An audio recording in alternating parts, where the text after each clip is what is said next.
Meditation کا course کر رہے تھے نا ثالثی کا, تو ایک بڑی زبردست چیز ہمیں بتائی گئی.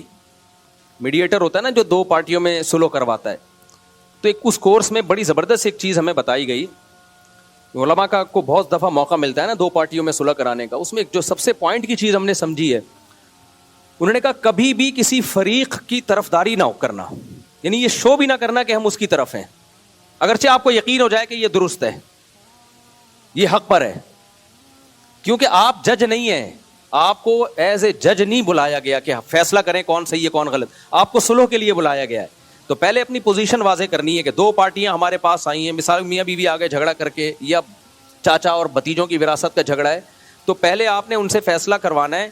تین چیزیں الگ الگ ہوتی ہیں اس میں, آپ لوگ بھی یہ سیکھ لیں جو خاندانوں کے بڑے ہوتے ہیں نا, ان کو بھی بعض دفعہ خاندانوں میں فیصلہ کرنا ہوتا ہے کہ تین پوزیشن اپنی واضح کریں کہ میں کیا, میرے پاس کس طور پر آئے ہو, یا تو مجھے جج بنا کے آئے ہو کہ میں فیصلہ کروں گا, یا مجھ سے مفتی کے طور پہ پوچھنے آئے ہو کہ شریعت کا حکم بتا دوں, یا مجھ سے سلو کروانے آئے ہو. سمجھ رہے ہو بات کو کہ نہیں سمجھ رہے؟ یہ تینوں چیزیں کیا ہیں بولو, الگ الگ ہیں. اگر دونوں پارٹیاں مجھے کہہ دیتی ہیں نا مفتی صاحب ہم آپ کو ایز اے مفتی آپ کے پاس آئے ہیں کہ آپ فتویٰ دیں, تو فتوے میں پھر سیدھا سیدھا جو شریعت کا حکم ہے وہ ان کو بیان کر دیا جاتا ہے, بیان کر دیا جاتا ہے. یہ لو بھائی, اب اس میں جو سچویشن بتائے گا اس کو اس کے حساب سے فتویٰ دے دیا جائے گا. مثال کے طور پر شوہر نے کہا کہ میں نے طلاقیں نہیں دی ہیں, بیوی کہہ رہی ہے میں نے دی ہیں, تو ہم بیوی سے کہیں گے آپ سوال لکھ کے دو. بیوی کہے گی میں نے اپنے کانوں سے 3 طلاقیں سنی ہیں, تو میں کیا جواب لکھوں گا؟ اگر آپ نے اپنے کانوں سے سنی ہے تو آپ اپنے شوہر پہ حرام ہو گئی, یہ لو فتویٰ. وہ کہے گا میں نے تو نہیں دی, ہم کہیں گے فتویٰ لکھ کے. وہ کہہ رہے اللہ کی قسم میں نے نہیں دی ہے, ہم کہیں گے اگر آپ نے واقعی نہیں دی ہے تو یہ آپ کی بیوی ہے, یہ لو فتویٰ. ٹھیک ہے نا؟ فتویٰ کیا ہے؟ جو سوال ہے اس کے حساب سے شریعت کا حکم بولو بتا دیا اس کو. تو میں ان سے پہلے پوچھتا ہوں بھائی آپ مجھے میری پوزیشن کیا ہے, ایز اے مفتی آئے ہو, اچھا وراثت میں جھگڑے چل رہے ہوتے ہیں تو وہ آتے ہیں میرے پاس, میں کہتا ہوں بھائی ایز اے مفتی تو یہ وراثت کا یہ مسئلہ ہے, ابا کا اتنا حصہ, اماں کا اتنا حصہ, فلانے کا اتنا حصہ, ڈمکانے کا اتنا حصہ. اب وہ کہتے ہیں ہم نے بہن کا حصہ دے دیا ہے, ایک مثال دے رہا ہوں, اور یہ مکر گئی ہے کہ نہیں دیا. تو میں کہتا ہوں فتویٰ چاہیے, تو فتویٰ یہ ہے کہ بھائی اگر گواہ ہیں تو ٹھیک ہے, نہیں ہے تو وغیرہ وغیرہ, اس طرح کر کے جو بھی فتویٰ ہے, اور اس کو بتا دیا کہ اگر آپ نے دے دیا ہے تو قیامت کے دن آپ, یعنی جھوٹ بول رہی ہے نا, اگر وراثت لے کے مکر گئی ہے تو آپ مجرم ہوگی. جو بھی اس کے حساب سے شریعت کا حکم ہے جس کو کہتے ہیں دیانت, کہ آخرت کے حساب سے یہ بنتا ہے اس میں. اگر وہ کہتے ہیں کہ نہیں آپ جج کے طور پر, تو پھر ہم اس سے گواہ مطالبہ کرتے ہیں. پھر میں کہتا ہوں بھائی میری حیثیت ایز اے ایک جج کی حیثیت ہے, تو جج کی حیثیت میں تو بھائی اگر آپ نے کسی پر کوئی دعویٰ کیا ہے آپ گواہ لے کر آؤ. اگر آپ کے پاس گواہ نہیں ہے تو جس کے خلاف دعویٰ کیا ہے وہ قسم اٹھائے. اگر وہ قسم نہیں اٹھاتا, یا وہ قسم اٹھا لیتا ہے لیکن اس سے پہلے وہ گواہ پیش کر دیتا ہے, تو جو گواہ پیش کرے گا اس کے حق میں فیصلہ کر دیا جائے گا. جج کا یہی کام ہوتا ہے نا. مفتی کا کام ہوتا ہے وہ بتائے کہ حقیقت پہ بتائے کہ حقیقت میں جو ہے بھائی اس کے حساب سے ہی ہے. جج کا کام ہوتا ہے حقیقت نہیں دیکھتا. جج کہتا ہے میں عالم الغیب نہیں ہوں. مثال کے طور پر ایک آدمی نے 3 طلاقیں دی اور مکر گیا, بیوی نے اپنے کانوں سے سنی ہے, مفتی کے طور پہ فتویٰ لیں گے ہم بیوی کو کہیں گے آپ حرام ہو. جج بنا کے فتویٰ لیں گے نا, ہم سے جج بنا کے فیصلہ کروائیں گے, تو پھر ہم کیا کہیں گے؟ بھائی آپ کا دعویٰ ہے آپ گواہ لے کر آؤ. عورت سے ہم کہیں گے, وہ کہے گی میرے پاس گواہ نہیں ہے, تو ہم شوہر سے کہیں گے آپ قسم اٹھاؤ. سوری, مدعی گواہ پیش کرتا ہے, اگر گواہ نہ ہو تو قسم اٹھوائی جاتی ہے مدعا علیہ سے. تو اب شوہر اگر, تو عورت مدعی ہے صورت میں نا, کہ ہم اس سے کہیں گے گواہ لے کر آؤ, تو گواہ نہیں لے کر آئے گی, ہم شوہر سے کہیں گے بھائی قسم اٹھاؤ کہ میں نے نہیں دی ہے. وہ کہے گا میں قسم اٹھاتا ہوں میں نے نہیں دی. ہم کہیں گے یہ آپ کی بیوی ہے, لے جاؤ اس کو. یہ جج بن کے کیا ہے؟ اب مفتی کہہ رہا ہے کہ آپ کی بیوی نہیں ہے, مفتی عورت کو کہہ رہا ہے کہ آپ شوہر سے کیا کرو, جان چھڑاؤ, کیونکہ آپ نے اپنے کانوں سے سنا ہے ہمارے فیصلے کی وجہ سے آپ شوہر کے لیے حلال نہیں ہو گئی ہو. لیکن جج کیا کہے گا؟ جج کہے گا بھائی ہمیں کیا پتا, ایسے تو کوئی بھی عورت اٹھ کے کہے. تو یہ 2 فیصلے مختلف. تو ثالثی کا کام کیا ہوتا ہے؟ ثالثی کا کام یہ ہوتا ہے, میڈیٹر جو ہوتا ہے نا اس کا کام یہ ہوتا ہے کہ وہ بالکل نیوٹرل, وہ کیا کرتا ہے آپ کے جو جھگڑے ہیں اس میں اس کا کام ہے جھگڑا ختم کرنا. مثال کے طور پر ایک دفعہ میرے پاس ایک پارٹی آئی, اس نے کہا کہ انہوں نے میرے 2 لاکھ روپے کھائے ہوئے ہیں یا 10 لاکھ کھائے ہوئے ہیں, مجھے یاد نہیں, اور وہ کہہ رہے ہیں میں نے نہیں کھائے, میں نے کہا میری حیثیت مفتی کی ہے یا جج کی ہے, ایک بنانا, ایک طرح سے فیصلہ کروں گا. یہ نہیں کہ پہلے جج بن کے فیصلہ کرواؤ, پھر مفتی بن کے فیصلہ کرواؤ, پھر جوڑ توڑ کرواؤ, یہ نہیں ہوتا. تو انہوں نے کہا آپ جو ہے نا فیصلہ کریں, ہمارے درمیان جھگڑا بہت ہو رہا ہے. تو مجھے اندازہ ہو گیا ان کا جھگڑا بہت ہو رہا ہے. یہ میں آپ کو بیان سے ہٹ کے تھوڑا اس لیے بتا رہا ہوں تاکہ آپ لوگ بھی جو خاندان کے بڑے ہیں وہ تھوڑا سا مسائل حل کرنا سیکھیں. لوگ سالس بن کے نا اور لڑوا دیتے ہیں اور معاملہ کیا کر دیتے ہیں خراب. تو میں نے پھر اس پارٹی کو بلایا جس نے دعویٰ کیا تھا اس نے 10 لاکھ کھائے. میں نے کہا 10 لاکھ تو اس کا باپ بھی نہیں دے گا, یہ ذہن میں رکھنا, ٹھیک ہے. کورٹ میں جاؤ گے, کورٹ میں ہوگا یہ کہ مرغی چھڑانے کے لیے بھینس کی قربانی دینی پڑے گی تمہیں. 10 لاکھ سے زیادہ تم وکیلوں کو کھلا دو گے. شکر کرو یہ میرے پاس آ گیا ہے آپ کا کیس لے کے, تو 10 سے کچھ کم میں آ جاؤ آپ. مجھے نہیں پتا آپ نے اس کو 10 دیے ہیں کہ نہیں دیے, نہ میں آپ سے گواہوں کا مطالبہ کر رہا ہوں, کچھ بھی نہیں. آپ بتاؤ, جھگڑا ختم کرنا ہے نا. اس کو میں کسی طریقے سے نیچے لایا 5 پہ 4 پہ. میں نے کہا یار آپ نے دیے ہوں گے لیکن گواہ تو نہیں ہے نا آپ کے پاس, تو کہیں بھی آپ کی سنوائی نہیں ہوگی. اور تو اب اس کو لائے ہم 5 پہ. ادھر جو بندہ تھا میں نے اس کو بولا, میں نے کہا دیکھ بھائی تو نے اگر لیے ہیں نا ٹھیک ہے, اس کے پاس گواہ نہیں ہے, لیکن شریعت اس کو یہ حق دیتی ہے کہ یہ تیرے گھر پہ آ کے کھڑا ہو جائے, کیونکہ اس کو پتا ہے کہ اس نے دیے ہیں. جج اگرچہ اس کو فیور نہیں دے گا, سوری اس کو فیور دے گا, الٹا کہہ دیا میں نے, جج اس کو فیور نہیں دے گا, اس کے پاس گواہ نہیں ہے, لیکن شریعت اس کو کسی بھی مفتی کے پاس جائے گا, مفتی کہے گا تیرے پیسے جس طرح سے چاہے نکلوا لے, تو الٹا لٹکا کے نکلوا لے, چترول لگا کے نکلوا لے, اس کی بائک چوری کر لے. تو اب تو نے لیے نہیں لیے ہمیں نہیں پتا, لیکن یہ تیری جان چھوڑے گا نہیں, یہ نہیں چھوڑے گا تیری جان. تو کچھ دے کے جان چھڑوا لے, کیا خیال ہے. جیسے میں نے کھجور کا بزنس کیا تھا, چند لاکھ روپے لگائے, 50,000 کا نقصان ہو کے مجھے یہ پتا چل گیا کہ میرے کرنے کا نہیں ہے. تو 50,000 میں اگر یہ نالج میرے پاس آ گئی کہ مجھے کھجور کا بزنس قیامت تک کبھی بھی نہیں کرنا, تو یہ نقصان نہیں ہے, بہت فائدے کی چیز ہے. اور یہ فائدے میں لوگوں کو بھی شیئر کرتا رہتا ہوں. بھائی یہ تمہارے بس کا کام نہیں ہے, اس میں کروڑوں روپے کے کنٹینر پہلے سے بک کر لیے ہوتے ہیں لوگوں نے مناسب قیمتوں پہ. خیر, تو میں نے وہ اچھل رہا ہے نا دائیں بائیں اچھل کود, نہیں میں نہیں چھوڑوں گا, میں پورے 10 لاکھ جو ہے نا وہ میں 1 روپیہ بھی نہیں دوں گا اس کو, میں نے جب لیا ہی نہیں ہے میں کہاں سے دوں. میں نے کہا دیکھ بھائی میرے نہیں یہ پیسے, تو میرے پاس آیا ہے نا مسئلہ حل کرانے کے لیے, دے کچھ دے کے جان چھڑا لے, کیونکہ میں نے پہلے کیس کی نوعیت سمجھ لی نا. تو میں نے کہا مجھے کوئی غرض نہیں ہے وہ آپ کے گھر پہ آ کے الٹا لٹک کے پیسے نکلوائے, بائک چھینے آپ کی, کچھ بھی کرے, میں کسی کے کام نہیں آؤں گا, نیوٹرل بن کے. بھائی ہمارا مسئلہ نہیں ہے یہ. اچھا یہ سمجھنے لگتا ہے یہ مفتی صاحب کی دلچسپی ہے اس میں, بھائی میری دلچسپی نہیں ہے, لڑو یہاں بیٹھو. میں نے کہا ابھی لڑواتا ہوں آپ دونوں کو, اگر پسٹل چاہیے گارڈوں سے لے کے رائفلیں دیتا ہوں, مار دو ایک دوسرے کو, مجھے کچھ بھی نہیں ہے. نہ تو میرے چاچے لگتے ہو نہ تم میرے مامے لگتے ہو. یہ سالس کو چاہیے بتائے کہ میرا کوئی انٹرسٹ نہیں ہے بھائی اس میں, آپ کے فائدے کے لیے فی سبیل اللہ میں ایک ٹائم نکال رہا ہوں, یہ نہیں چھوڑے گا آپ کو. اکیلے میں بلا کے اس کو بولا یہ اس کا باپ بھی نکلوائے گا. بالآخر وہ آ گیا تمیز سے نا, تو مکمکا ہو گیا, لکھ دیا اور مسئلہ حل ہو گیا ان کا, ختم ہو گئی بات. ایک خاتون آئی کہنے لگی میرا شوہر یہ, میرا شوہر وہ, میرا شوہر فلانا, میرا شوہر ڈمکانا, وہ اتنے دکھڑے انہوں نے سنائے, مجھے لگا اس کا شوہر کو میں ذبح کر دوں لے آ کے. تو میں نے اس خاتون سے کہا کہ میں ایک شرط پہ فیصلہ کروں گا کہ آپ بھی تحریر لکھ کے دو کہ مفتی صاحب جو فیصلہ کریں گے وہ میں مانوں گی, اگر میں نے نہیں مانا تو مفتی صاحب کو پرمیشن ہے میرا نام لے کے یوٹیوب پہ مجھے رسوا کر دیں, پھر سوشل میڈیا پہ ڈال دیں یہ عورت 2 نمبر ہے. اور آپ کا شوہر بھی یہ لکھ کے دے کہ ہم نے فیصلہ مفتی طارق مسعود صاحب سے کروانا ہے, ہمیں ان پہ اعتماد ہے, اور انہوں نے جو فیصلہ کیا اگر میں نے نہیں مانا تو مفتی صاحب کو یہ رائٹ ہے کہ اپنے چینل پہ میرا نام اور تصویر ڈال کے بدنام کریں, یہ 2 نمبر آدمی ہے. سمجھ میں آ رہی ہے بات؟ کیونکہ ہوتا پتہ ہے کیا ہے, لوگ جاتے ہیں ایک سے فیصلہ کروایا, آپ کے فیور میں نہیں ہے دوسرے مفتی کے پاس چلے گئے, اس کے فیور میں نہیں ہے تیسرے کے پاس چلے جائے. پھر ہوتا یہ کہ جب کوئی پارٹی میں سے ایک سمجھ رہا ہوتا ہے میرا مجھے کہیں سے بھی فیور نہیں ملے, پھر کورٹ میں جاتا ہے وہ.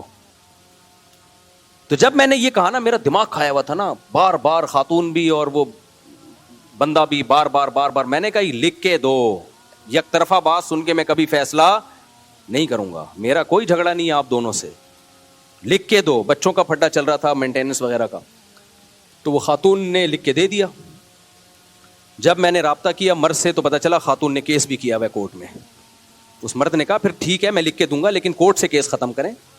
میں نے خاتون سے کہا کورٹ سے کیس ختم, انہوں نے کہا نہیں. میں نے کہا یہ ڈبل گیم نہیں چلتا, کورٹ میں بھی کیس کیا ہوا ہے کہ یہاں سے نہیں ہوا تو وہاں سے. یہ ڈبل گیم نہیں چلتا. میں نے کہا اتنا ہمارے پاس فالتو ٹائم نہیں ہے, تو آپ اپنا مسئلہ خود حل کرو جا کے.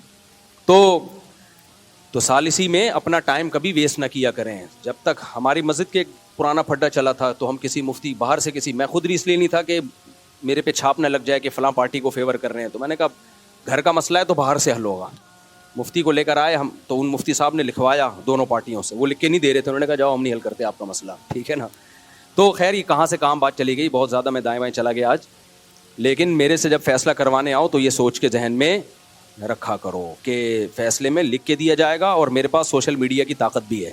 میں یہ بھی لکھواتا ہوں آج کل کہ اس فیصلے کو نہیں مانا نا تو پھر میں بتاؤں گا کہ کون غلط ہے, اور پھر اگر کسی نے دوسرے کو سوشل میڈیا پہ بدنام کرنے کی کوشش کی تو پھر میں اپنے چینل پہ اس کو بدنام کروں گا. دیکھو یہ میرے پاس آئے تھے, یہ فیصلہ کیا تھا, اور یہ کیونکہ لوگ ایک دوسرے کی عزتیں اچھال رہے ہوتے ہیں آج کل, خاص طور میاں بیوی کے جھگڑوں میں تو بہت. اور یاد رکھو, قسم اٹھا کے کہہ سکتا ہوں, کبھی بھی میاں بیوی کے جھگڑوں میں نا یک طرفہ بات سن کے فیصلہ نہ کیا کرو, چاہے کتنا آپ کو کوئی مظلوم لگ رہا ہو. مرد اگر اپنی بیوی پہ کتنے الزام لگا رہا ہے, یہ ایسی تھی, یہ ویسی تھی, خدا کی قسم میں یہ 30 سال ہو گئے مجھے یہ جھگڑے نمٹاتے ہوئے, میں متاثر ہو جاتا ہوں. بعض دفعہ مرد آ کے ایسے ظلم کی داستانیں بیان کرتا ہے, یہ ہو گیا, مجھے لگتا ہے واقعی اس کے ساتھ بہت ظلم ہوا ہے, واقعی بہت ظلم ہوا ہے, اور اس کی بیوی بہت 2 نمبر ہے.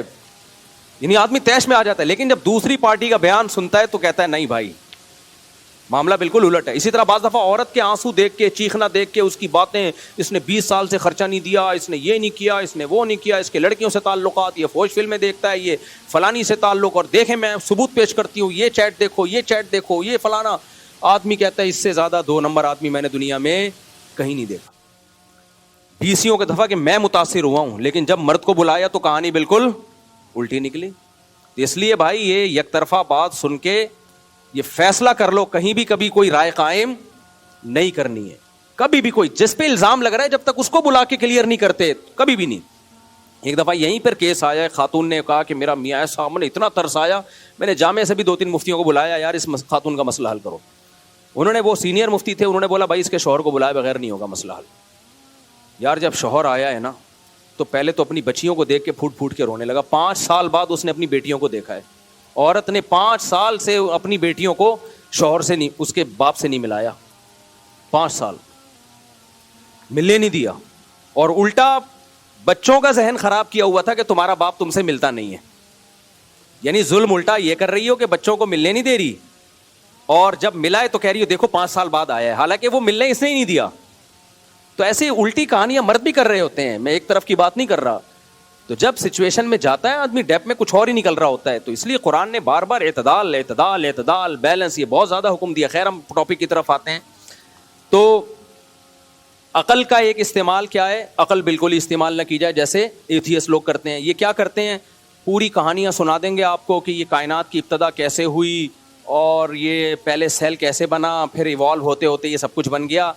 جو اصل سوال ہے نا, جو مطلب کی عبارت تھی, اسے پنجوں سے گھس ڈالا, کبوتر لے کے آیا ہے میرے خط کا جواب آدھا. ایک شاعر تپا ہوا تھا, پہلے زمانے میں کبوتر محبوبہ اور معشوقہ کے خط لے کے آتے تھے. تو بہت عرصہ ہو گیا معشوقہ کا خط نہیں ملا, اس کو کوئی کئی سالوں کے بعد جا کے خط آیا, تو یہ بڑا خوش کہ یار آج تو محبوبہ نے کئی سالوں کے بعد خط لکھا ہے, بڑی محبت کی باتیں کی ہوں گی. تو اس میں لکھا ہوتا بھائی بعد السلام و تسلیم, عرض ہے کہ بہت عرصے سے آپ کی خیریت مطلوب, خداوند کریم سے خیریت مقصود, وغیرہ وغیرہ کر کے جو محبت کی بات تھی نا, جو آنے والی تھی, آئی لو یو, مجھے آپ سے محبت ہے, وہ کبوتر کے پنجوں سے گھس چکی تھی. اور آخر میں لکھا تھا والسلام.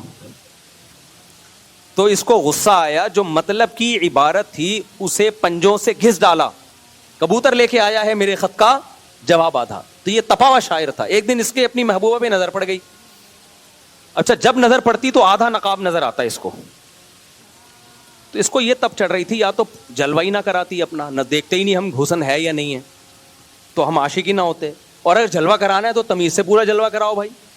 تو یہ تپا ہوا شاعر ہے نا, جو ہر چیز آدھی آدھی آ رہی ہے اس کے پاس. تو کہتا ہے کہ یہ کہتا ہے کہ لگتا ہے میرے محبوب کی ایک آنکھ غائب ہے, لگتا ہے میرے محبوب کی ایک آنکھ غائب ہے, کہ اس نے جب بھی پلٹا ہے تو پلٹا ہے نقاب آدھا. اب اس کو اس شعر سے ملائیں. جو مطلب کی عبارت تھی اسے پنجوں سے گھس ڈالا، کبوتر لے کے آیا ہے میرے خط کا جواب آدھا، لگتا ہے میرے محبوب کی ایک آنکھ غائب ہے کہ اس نے جب بھی پلٹا ہے تو پلٹا ہے نقاب آدھا. کہتا ہے لگتا ہے دوسری آنکھ ہی نہیں ہے اس لیے دکھائی نہیں رہی ہے. وہ جب شعر و شاعری چلی رہی ہے تو پورا کمپلیٹ ہی کر دوں. ابتدائے عشق میں دل ہوا یوں خراب آدھا کہ جیسے سیخ پہ چڑھتے ہی جل جائے کباب آدھا. آدھا کباب جل جائے نا تو وہ آدھا نہ کھانے کا ہے نہ پھینکنے کا ہے. تو کہہ رہا ہمارا عشق کی ابتدا ایسے ہوئی ہے کہ آنکھ ایک نظر آ رہی ہے دوسری نظر آ نہیں رہی ہے. کبوتر خط لے کے آ رہا ہے تو بعد السلام و تسلیم اور خداوند کریم سے خیریت مطلوب خیریت مقصود وہ ساری ڈیٹیل ہے. جو مطلب کی عبارت تھی وہ کبوتر کے پنجوں سے کیا ہو گئی ہے، گھس گئی ہے. تو جو ایتھیس لوگ ہیں، ملحد لوگ ہیں، جو مطلب کی جو اصل بات تو خدا کے وجود کی سب سے بڑی دلیل ہے کہ بھائی پہلی دفعہ کس نے بنایا اس کو پی جاتے ہیں، بننے کے بعد کے پروسیس کو بیان کرنا شروع کرتے ہیں. ایکچولی یہ بندر سے بنا. ابے بندر کس نے بنایا؟ بندر کیسے بن گیا؟ تو بندر فلانے سے بنا ہے. وہ کیسے بن گیا؟ وہ اس سے بنا ہے. وہ کیسے بن گیا؟ وہ ایک سیل سے بنا ہے. بھائی سیل کیسے بن گیا؟ زندگی کیسے آ گئی یار؟ سیل تو اتنی ایک پیچیدہ چیز ہے کہ کھربوں سال میں بھی ایسا حسن اتفاق نہیں ہو سکتا. اور اگر حسن اتفاق ہو گیا تو کس چیز سے ہوا ہے یہ اتفاق؟ وہ چیز کیسے بنی؟ یہاں تک کبھی پہنچتے ہی نہیں ہے. بس ایک انہوں کی سوئی آ کے اٹک گئی ہے کہ اگر یہ کائنات ہمیشہ سے نہیں ہو سکتی تو خدا ہمیشہ سے کیسے ہے؟ پھر بھائی وہ خدا ہے. خدا کے بندو یہ کائنات ہے. ہم خدا کو تھوڑی جانتے ہیں حقیقت کو. کائنات کو تو ہم جانتے ہیں خود سے وجود میں نہیں آ سکتی. آپ کیسی بے عقلی کی باتیں کر رہے ہو؟ یہ کائنات ڈھڑم سے خود سے وجود میں آ گئی. تو یہ کیا ہے؟ عقل کا بالکل بھی استعمال نہیں. یہ ملحد لوگ کرتے ہیں، یہ بت پرست لوگ کرتے ہیں.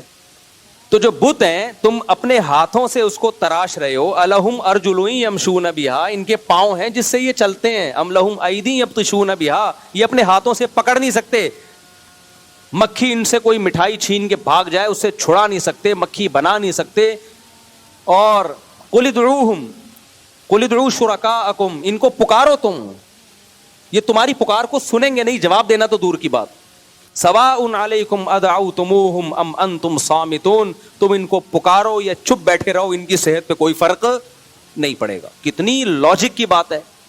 یہ کیسا خدا ہے؟ 4 بتوں پہ ایک فری مل رہا ہے آپ کو. باقاعدہ ریٹ ہوتے ہیں بتوں کے، جو ان کے خدا ہیں ان کے ریٹ ہوتے ہیں. میں تھائی لینڈ میں ہول سیل مارکیٹ میں گیا ہوں، یہاں وہاں سستے ہیں. تو ہول سیل کے حساب سے ریٹ کیا ہیں؟ سستے ہیں. تو یہ کیا ہے؟ عقل سرے سے استعمال ہو ہی نہیں رہی. جب ان کو کہا جاتا ہے بھائی کیا کہہ رہے ہیں، عقل کا تعلق نہیں ہے، یہ اوپر کی چیزیں ہیں، ان کا ریلیشن ہے خدا سے، جو اصل بھگوان ہے اس سے ان کا ریلیشن ہے، اس نے ان کو اختیارات دیے ہیں. تو قرآن کہتا ہے ما انزل اللہ بہا من سلطان، کیا دلیل ہے کہ اللہ نے ان کو اختیارات دیے ہیں؟ اس کی کیا دلیل ہے؟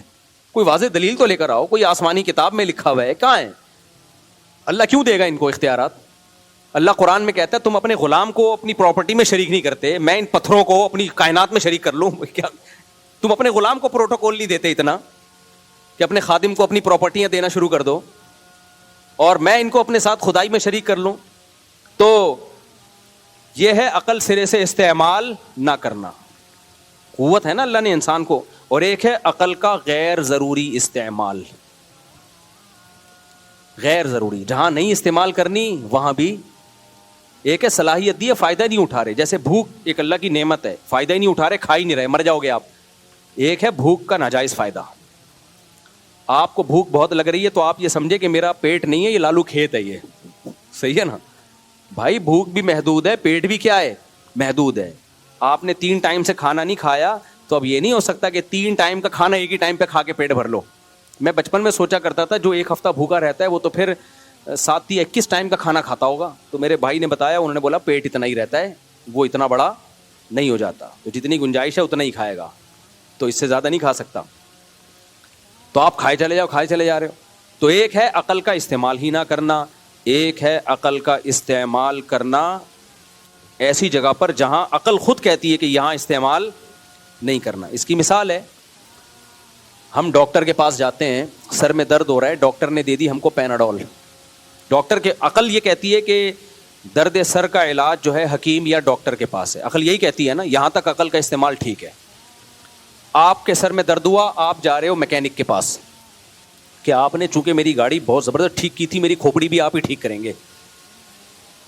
پلگ پانے سے آپ نے کیا کرنا ہے. یہ انکل کو بڑی ہنسی آتی ہے میرے ساتھ, زندہ دل انکل ہیں یہ ماشاءاللہ. تو آپ کی گاڑی کسی میکینک نے ٹھیک کی تھی, آپ اسی میکینک کے پاس چلے گئے کہ بھائی میری کھوپڑی بھی نٹ بولٹ لے کے کیا کر دو, اسکرو ڈھیلے ہو گئے ہیں. بعض دفعہ ماں باپ بچے کو تانا دے رہے ہو نا, تمہارے اوپر کے اسکرو ڈھیلے ہیں, تو آپ چلے گئے, آپ نے کہا یار اسکرو ٹائٹ تو اس نے کیا تھا, وہ الیکٹریشین آیا تھا ہمارے اسکرو ٹائٹ کر کے گیا ہے پلگ اس کے بٹنوں کے, تو آپ میرے اسکرو کیا کر دیں, ٹائٹ کر دیں. یہ بالکل استعمال ہی نہیں کر رہے. لیکن آپ نے عقل استعمال کی, آپ نے بولا بھائی ہر فیلڈ کے ماہرین ہوتے ہیں, میڈیکل سائنس ڈاکٹروں کا اور حکیموں کا شعبہ ہے, تو کسی اچھے حکیم یا کسی اچھے ڈاکٹر کے پاس, سر درد کا تو آج کل حکیم بھی پیناڈول ہی دے رہے ہوتے ہیں, تو آپ چلے جائیں کسی اچھے ڈاکٹر کے پاس, وہ ڈاکٹر آپ کا ٹیسٹ کرے گا, جو بھی کرے گا, اس کے بعد آپ کو دوا دے گا. اب اس ڈاکٹر نے آپ کو لکھ دی 2 گولی پیناڈول, فوری طور پہ کھا لیں, فی الحال یہ درد تو ٹھیک ہو, پھر ہم بعد میں غور کرتے رہیں گے یہ ہو کیوں رہا تھا, شادی کی تھی آپ نے یا شادی نہیں ہو رہی. بعض دفعہ سر درد ہوتا ہے شادی نہ ہونے کی وجہ سے, بعض دفعہ ہوتا ہے شادی ہونے کی وجہ سے. ابھی میں سعودی عرب میں تھا نا, تو وہ افتتاح کر رہا تھا وہ ہوٹل کا, ہمارے کوئی دوست تھے, ان اوپننگ کے لیے بلایا انہوں نے, تو وہ میرے پاس لوگ ملنے آ رہے ہیں نا, بہت سے کہہ رہے ہیں مفتی صاحب میری شادی کے لیے دعا کریں, میری شادی کے لیے دعا کریں, بہت سے لوگ کہہ رہے تھے. تو میں ان کو دعا دیتا, اللہ آپ کو خوش رکھے, اللہ آپ کو خوش رکھے, اللہ آپ کو. تو وہ سمجھ رہے ہیں میں دعا کر رہا ہوں کہ اللہ آپ کی شادی کرے, حالانکہ میری نظر میں اس کا مطلب یہ تھا اللہ آپ کو خوش رکھے. اس کے دونوں مطلب نکلتے ہیں, یعنی جس کے لیے شادی بہتر ہے ہو جائے, نہیں بہتر ہے تو کیا ہو. تو میں سب کو یہی دعا, اللہ آپ کو خوش رکھے, اللہ آپ کو. تو میں خود کنفیوز ہو رہا تھا کہ میں دعا صحیح بھی دے رہا ہوں یا غلط دے رہا ہوں دعا ان کو. پھر میں نے کہا ہم تو یہی دعا کریں گے خوش رکھے, باقی اللہ کی مرضی کے اس خوشی کس میں اس کی. تو مجھے وہ لطیفہ یاد آیا, ایک خاتون اپنے شوہر کا سر دبا رہی تھی کہ شادی سے پہلے بھی آپ کو کوئی سر دباتا تھا, اس نے کہا ہوتا ہی نہیں تھا درد شادی سے پہلے, دبانے کی ضرورت ہی نہیں تھی. تو آپ نے کیا کیا, آپ ڈاکٹر کے پاس چلے گئے, عقل کا استعمال کیا آپ نے, یہ بالکل صحیح کام کیا آپ نے کہ آپ ڈاکٹر کے پاس چلے گئے. شرعی مسئلہ پوچھنے کے لیے ڈاکٹر یا انجینئر کے پاس جانے کے بجائے مفتی کے پاس چلے گئے. اور گاڑی آپ کی خراب ہوئی تو کسی انجینئر یا مفتی کے بجائے میکینک کے پاس چلے گئے. یہ عقل کا بالکل استعمال ہو رہا ہے, اتنا ضروری ہے, اتنا استعمال کیا ہے, ضروری ہے. اتنا بھی نہیں کرو گے پاگل ہو جاؤ گے, الٹے کام کرنا شروع کر دو گے. لیکن ڈاکٹر نے جا کے, ڈاکٹر بھی اچھا ہے, پڑھا لکھا ڈاکٹر ہے, تجربے کار بھی ہے, یہ بھی نہیں کہ ابھی نیا نیا مارکیٹ میں آیا ہے, سفید داڑھی ہے اس کی, بہت ایکسپیرینس ہے, بڑے بڑے ہاسپٹل میں وہ سرجن یا جنرل فزیشین کے طور پہ بیٹھتا ہے, ساری دنیا کو اعتماد ہے. اب اس نے آپ کو لکھ کے دیا پیناڈول. اب آپ کہہ رہے ہو ڈاکٹر صاحب میری عقل نہیں مانتی ہے, میری عقل بولو نہیں مانتی, مجھے قائل کریں کہ ابھی پیناڈول میں ایسی کیا چیز ہے کہ وہ میرے پین کو ٹھیک کر دے گی. تو ڈاکٹر بتا رہے ہیں دیکھیں اس میں یہ کیمیکل ہے, اس میں یہ ڈرگ ہوتا ہے, یہ کیا کرتا ہے, پین کو ریلیز کرتا ہے. ڈاکٹر صاحب یہ کیمیکل پین کو ریلیز کرتا ہے, اس کا کیا ثبوت ہے. اب ڈاکٹر گوگل پہ نکال کے تحریریں آپ کو پکڑا رہا ہے. آپ کہہ رہے ہو ڈاکٹر صاحب مفتی صاحب کا میں نے بیان سنا ہے, ہر کام میں عقل استعمال کرو. میں اندھی تقلید نہیں کروں گا میں آپ کی, میں کیا کروں گا, عقل. مجھے ریفرنسز کے بغیر میرا گزارا نہیں, مجھے ریفرنس دو کہ یہ آپ نے کہاں سے نکالا ہے. تو ڈاکٹر نے گوگل سے وہ کیمیکل نکال دیا. ڈاکٹر صاحب ٹھیک ہے مان لیا, پہلی بات یہ ثابت کرو یہ ریسرچ صحیح بھی ہے. یہ امریکہ کے کون سے ڈاکٹروں کی رپورٹ ہے, ہو سکتا ہے گوگل میں تو ایک ہر آدمی منجن بیچ رہا ہے نا. ڈاکٹر نے نکال کے دکھا دیا, 50 ڈاکٹروں کے فون کروا دیے, وہ لیب ہے وہاں ریسرچ سینٹر ہے امریکہ کی بڑی مستند اور اوتھینٹک وغیرہ وغیرہ پوری. آپ نے کہا چلو یہ بھی میں نے مان لیا کہ بھائی یہ واقعی یہ تحقیق جو ہے یہ ہو گیا, لیکن یہ بھی تو بتاؤ کہ یہ کیمیکل اس میں ہے بھی کہ نہیں ہے. مجھے تو نظر نہیں آ رہا اس میں پیناڈول میں یہ والا کیمیکل جو پین کو ریلیز کرتا ہے یہ ہے بھی کہ نہیں ہے, یہ بھی تو بتاؤ. ڈاکٹر کہے گا بھائی یہ فلاں کمپنی ہے, بڑی زبردست پیناڈول ایک کمپنی ہے, وہ پیراسیٹامول ہے اس میں, اور وہ آپ جاؤ ذرا دیکھو, وہ ایسے نہیں ہوتا, ان پہ کیس ہو جائے گا. ہو سکتا ہے ڈاکٹر صاحب کسی نے کیس کیا ہوا, اب تک ہمیں اطلاع نہ ملی ہو. کیونکہ ڈاکٹر صاحب میں استعمال کس کا کرتا ہوں, میں اندھی تقلید نہیں, میں کھوپڑی استعمال, مائنڈ ایسے ایکشن بھی مار رہے اس کے سامنے, مائنڈ استعمال. ڈاکٹر کیا کرے گا, ڈاکٹر کہے گا اچھا فلاں لیب میں تمہیں ویڈیو منگواتا ہوں, دیکھو یہ پیناڈول میں یہ والا کیمیکل ڈالا جا رہا ہے. ڈاکٹر نے لیب کا پورا ویڈیو بنا کے بھجوا دی, یا آپ کو لے گئے لیب کا وزٹ کرائے, دیکھو یہ کیمیکل ہے, یہ اس میں ڈالا جا رہا ہے, یہ پیناڈول بن کے آ رہی ہے, ڈبوں میں پیک ہو رہی ہے, یہ تیرے منہ میں جا رہی ہے, یہ دیکھ. آپ نے کہا ڈاکٹر صاحب یہ تو میں نے دیکھ لیا, لیکن اس کی کیا دلیل ہے, یہ وہی کیمیکل ہے. ہو سکتا ہے کوئی سرکہ ڈال رہے ہوں. جو کیمیائی فارمولا ہوتا ہے نا کیمسٹری میں, ہائیڈروجن ڈائی آکسائڈ جیسے پانی کا ہے, NaCl غالباً نمک کا ہے, تو یہ ایسا یہ ہے بھی کہ نہیں ہے. تو پتہ ہے کیا ہوگا, 4 پتے ڈاکٹر کو کھانے پڑیں گے پیناڈول کے. ڈاکٹر کہے گا تو چھوڑ, پہلے میں کھاؤں, میں تو سیٹ ہو جاؤں نا, اس کے بعد میں تجھے آگے کا پروسیس بتاؤں گا. کیا خیال ہے؟ ڈاکٹر کہے گا پیناڈول کی تجھے نہیں, کس کو ضرورت ہے؟ مجھے. تجھے پیناڈول کی نہیں, تجھے عقل کی ضرورت. تو کسی سائیکولوجسٹ کے پاس جا, سائیکیٹرسٹ کے پاس جا, تو غلط جگہ آ گیا ہے. کیونکہ تو اگر ٹھیک نہ ہوا تو تیری وجہ سے بہت سے لوگ خراب ہو جائیں گے. ٹھیک ہے نا, تیری وجہ سے بہت سے لوگ کیا ہو جائیں گے, خراب ہو جائیں گے. ڈاکٹر کہے گا بھائی جب تجھے مان لیا, تو نے میرے پاس آیا مجھے ڈاکٹر سمجھ کے, تو اب میں جو دوا لکھ کے دوں گا, اگر ساری دنیا اس کے خلاف ہے تو پھر ٹھیک ہے, تو اشکال کر کے ڈاکٹر صاحب یہ دوا تو کوئی ڈاکٹر نہیں دیتا, آپ اکیلے دنیا میں آئے ہیں. نارملی اگر ساری دنیا وہ دے رہی ہے تو تجھے کیا اعتراض ہو رہا ہے؟ تو یہ کیوں نہیں مان لیتا کہ تیری عقل ہماری عقل سے کم ہے؟ یہاں تجھے عقل استعمال نہیں کرنی, اگر کی ہے تو یہ افراط ہے. آپ کیا کر رہے ہو, اپنی حیثیت سے آگے نکل رہے ہو. تو خوب سمجھ لو, اللہ کا وجود ثابت ہوتا ہے عقل سے. عقل استعمال کرو گے تو ثابت ہوگا کہ اللہ ہے. یہاں عقل استعمال کرنی ہے. یہ صرف ہم باپ دادا کی وجہ سے اللہ کو نہیں مانتے, اس لیے مانتے ہیں کہ عقل کہتی ہے کہ خدا ہے, پھر وہ خدا ایک ہے, اس کے ساتھ کوئی شریک نہیں ہے. یہاں عقل استعمال کرنی پڑے گی. سمجھ میں آ رہی ہے بات کہ نہیں آ رہی؟ لیکن اس کے نتیجے میں نقصان کیا ہوا؟ یونائٹڈ نیشن نے جو لکیر کھینچی تھی نا یہودیوں کے لیے, یہودی اس لکیر کو کراس کر کے آگے بڑھ گیا, اور 80% فلسطین پہ یہودی نے قبضہ کر لیا. اور یہ غزہ کی پٹی جو آج ہے, اور جس کو ویسٹ بینک کہا جاتا ہے, اس غزہ کی پٹی پہ مصر کا قبضہ ہو گیا جو ایسٹ میں ہے, اور ویسٹ بینک پہ اردن کا قبضہ ہو گیا. 20% علاقہ میں سے آدھا اردن کے پاس اور آدھے سے کچھ کم مصر کے پاس چلا گیا. باقی 80% کس کے پاس آ گیا؟ اسرائیل کے پاس. پھر 1967 میں بہت بڑی وار ہوئی. یہ میں ان لوگوں کو بتا رہا ہوں جو ہر وقت اسلامی حکومتیں جو رہی صحیح رہ گئی ہیں نا, ہر وقت ان کو برا بلا کہتے رہتے ہیں, یہ کچھ نہیں کر رہے, یہ عرب کچھ نہیں کر رہے. یہ 3 جنگیں لڑ چکے ہیں. جب تک تمہارا باپ پیچھے کھڑا ہوا ہے نا امریکہ, اس وقت تک یہ مسئلہ حل نہیں ہو سکتا.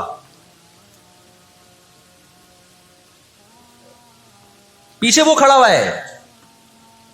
اب کیا ہے کہ جی 1967 میں یہ تمام کنٹریز جو بھی اسرائیل کو گھیرے ہوئے ہیں, یہ سب مل کے پلان بناتے ہیں, عرب متحد ہوتے ہیں کہ اسرائیل کو ایک ہی دفعہ میں صفحہ ہستی سے مٹانا ہے. اسرائیل کی خفیہ ایجنسیاں اتنی ہوشیار, اتنی متحرک کہ پہلے اطلاع مل جاتی ہے, اور مصر کے جہاز جو بمبارمنٹ کے لیے جانے تھے اسرائیل پہ حملہ کرنا تھا, وہ کھڑے کھڑے بہت سارے جہاز ایئرپورٹ پہ اسرائیل تباہ کر دیتا ہے. سمجھ میں آ رہی ہے کہ نہیں آ رہی ہے؟ وہ بہت بڑی پلاننگ سے آیا بھائی. وَقَدْ مَكَرُوا مَكْرَهُمْ وَعِنْدَ اللَّهِ مَكْرُهُمْ وَإِنْ كَانَ مَكْرُهُمْ لِتَزُولَ مِنْهُ الْجِبَالُ. اللہ نے کہا یہ اسلام دشمن جب سازشیں کرتے ہیں, اتنی بڑی سازشیں ہوتی ہیں کہ پہاڑ اپنی جگہ سے ہل جائیں. یہ نا امیدی کی بات ہے, لیکن امید کی بات بھی ہے. اللہ کہتا ہے عند اللہ مکرہم, اللہ کو ان کی مکر اور تدبیر کا علم ہے. یہ مسلمانوں سے نہیں لڑ رہے, یہ کس سے لڑ رہے ہیں؟ اللہ سے لڑ رہے ہیں. تو خوشخبری کی باتیں بھی ہیں, وہ میں بتاؤں گا انشاءاللہ ابھی.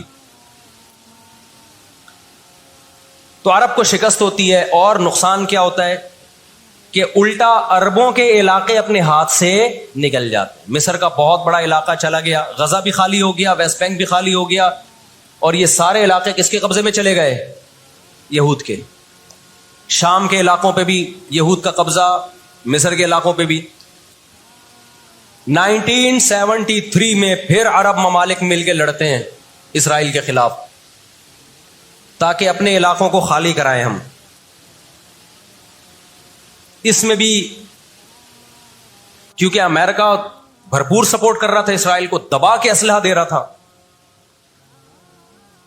رزلٹ کس کے خلاف گیا؟ مسلمانوں کے خلاف, عربوں کے خلاف.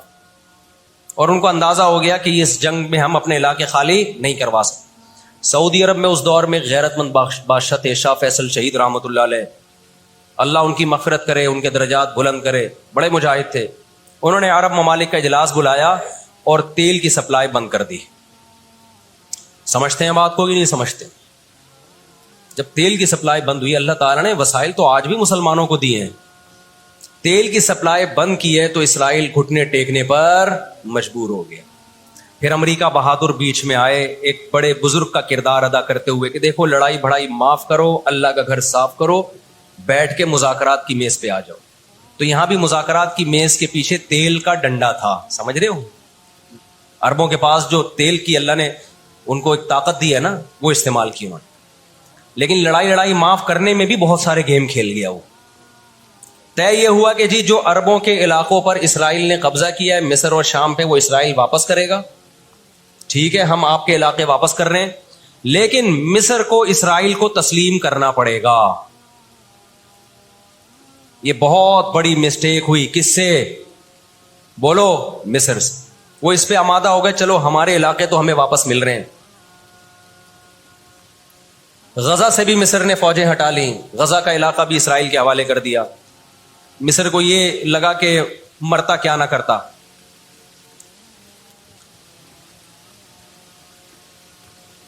مصر نے جب یہ علاقے واپس کیے اور اسرائیل کو تسلیم کیا تو بہت سارے عرب کنٹریز مصر کے خلاف ہو گئے اور عرب اتحاد سے مصر کو نکال دیا. وہ جو بعد میں داخل بھی کر لیا, پھر 1989 میں دوبارہ داخل کر لیا. فلسطینیوں کو اندازہ ہو گیا کہ یہ ممالک جو کچھ کر سکتے تھے کیا ہے, اب ہمیں ہی کرنا پڑے گا. اب ہم دنیا سے کیا ہو گئے ہیں؟ مایوس. لیکن ان کی غیرت کو 100 بار سلام, انہوں نے شکست تسلیم نہیں کی. دنیا کے مسلم کنٹریز نے شکست مان لی, انہوں نے نہیں کی. لڑتے رہے بالآخر غزہ کا علاقہ, غزہ سے یہودیوں نے اپنی فوجوں کو یہ غزہ آزاد کرایا. انہوں نے, کوئی ان کے ساتھ نہیں تھا, اکیلے لڑ رہے تھے. 2006 میں غزہ میں الیکشن ہوئے اور حماس بھاری اکثریت سے جیتتی ہے. امریکہ اور اسرائیل نے اس قانونی حکومت کو جو الیکشن کے ذریعے ہوئی ہے, میں نے بتایا نا ان کے قوانین ان کے لیے ہی ہوتے ہیں. ویسے جمہوریت الاپتے شاپتے رہتے ہیں, لیکن جہاں جمہوری طرز پر ان کی مرضی کے خلاف ہو جائے تو پھر جمہوریت نہیں چاہیے ان کو. جہاں آمریت سے کام چلتا ہے وہاں آمریت چاہیے. یہ سارے اصول اور ضابطے کس کے لیے ہیں بھائی؟ ہم غریبوں کے لیے ہیں, ہم غریبوں کے لیے. آپ کو پتا ہے پاکستان میں کوئلے کی بلوچستان میں اتنی کانیں ہیں کہ 200 سال تک فری بجلی ہمیں مل سکتی ہے, لیکن دنیا ہمیں نکالنے نہیں دیتی کہ انوائرمنٹ, ماحول خراب ہوگا. جبکہ بہت سارے ملکوں میں کوئلے سے بجلی بن رہی ہے, وہاں کا ماحول خراب بولو نہیں ہوتا. سمجھتے ہو کہ نہیں سمجھتے؟ دنیا کے جو بڑے پیمانے پر جو بڑے بڑے دہشت گرد ہیں نا, وہ کچھ اور ہی ہیں. وہ چھوٹی چھوٹی مسجد سے چپلیں نہیں چراتے, بس ان کا ہم لوگ مسجد سے چپلیں چراتے ہیں اس لیے بدنام ہوتے ہیں. 2006 میں جب حماس بھاری اکثریت سے جیتی ہے تو امریکہ اور اسرائیل ان کی حکومت کو تسلیم کرنے سے بولو انکار کر دیتے. اچھا 1956 میں بھی لڑائی ہوئی ہے. آپ کو پتا ہے وہ لڑائی کیسے ختم ہوئی؟ اسرائیل کو سپورٹ کیا برطانیہ اور فرانس نے. وہ پیچھے ہٹے رشیا کی دھمکی سے. روس کو اندازہ ہو گیا کہ یہ قبضہ کرتے چلے جا رہے ہیں اور ایک بہت بڑی پاور بن کے یورپ اور امریکہ اتحاد بن کے ہمارے سامنے آ جائیں گے, ہماری پوزیشن خراب ہو جائے گی. روس کون سا کوئی اتنا نیک انسان ہے وہ؟ لیکن قرآن کہتا ہے نا نولی بعض الظالمین بعضا, ہم بعض ظالموں کو بعض ظالموں ہی کے ذریعے پٹواتے ہیں. محلے میں ایک دادا گھوم رہا ہوتا ہے بدماشی کرتا, کمزور پٹ رہے ہوتے ہیں, اللہ دوسرے دادا کو پیدا کر کے اس کو پٹواتے ہیں اس سے, اور پھر کہتے ہیں تجھے کسی اور سے پٹواؤں گا میں. روس نے کون سا اچھے افغانستان میں جو بربریت کی اس نے کس قانون کے تحت افغانستان میں گھسا تھا؟ وہاں بھی افغانی اس کے خلاف کھڑے ہوئے اور مار مار کے بھگایا اس کو. پھر جو آپ کے 40-42 ملک ابھی افغان طالبان کے ساتھ لڑ کے گئے ہیں, وہ کس قانون کے تحت آئے تھے بھائی؟ ایک شخص کو پکڑنے کے لیے, اسامہ بن لادن کو پکڑنے کے لیے آپ نے پوری ریاست کی ایسی کی تیسی کر دی. تو ان کے اپنے لیے اصول کچھ اور ہیں, ہمارے لیے اصول بولو کچھ اور ہیں. اس لیے انصاف اصل کب ہوگا میرے بھائی؟ آخرت میں. لیکن آپ کی اطلاع کے لیے آخرت سے پہلے دنیا میں بھی ایک دفعہ ہوگا, اور یہ ہمارے پیغمبر صلی اللہ علیہ وسلم کی بشارتیں ہیں. آج وہ فلسطینی نہتے ہو چکے ہیں, نہ مصر میں ان سے لڑنے کی طاقت ہے کیونکہ مصر 3 جنگیں لڑ کے ہار چکا ہے, نہ شام میں ان سے لڑنے کی, شام کے اندر تو خود ایسی سازشیں کی ہیں کہ اس کو کھوکھلا کر دیا. جو بھی طاقتور ملک تھے اسرائیل نے ان کو اپنے راستے سے پہلے ہی ہٹا دیا. اور یاد رکھو اسرائیل صرف فلسطین نہیں چاہتا ہے, یہ ہماری بھول ہے. اسرائیل گریٹ اسرائیل کا قائل ہے جس میں بہت بڑا خطہ ہے جس پہ وہ قبضہ کرنا چاہتا ہے. یہ یہاں رکے گا نہیں. اگر آج ہم غزہ کو اسرائیل کے حوالے کر دیں کہ چلو دنیا میں امن آ جائے گا, ایک حکومت ان کو دے دی جائے, چند لوگوں کو ہتھیار ڈلوا کے ان کو کنٹرول دے دیا جائے, تو یہ آپ کی بھول ہے. قرآن کہہ رہا ہے وَيَسْعَوْنَ فِي الْأَرْضِ فَسَادًا, ان کی فطرت میں ہے کہ یہ زمین میں ہمیشہ فساد مچاتے رہیں گے. جو بات ہٹلر نے کہی تھی وہ قرآن 1400 سال پہلے کہہ چکا تھا. ہٹلر نے قرآن میں دیکھ کے نہیں کہی ہے, ہٹلر نے تو مشاہدہ کر کے کہی تھی یہ بات.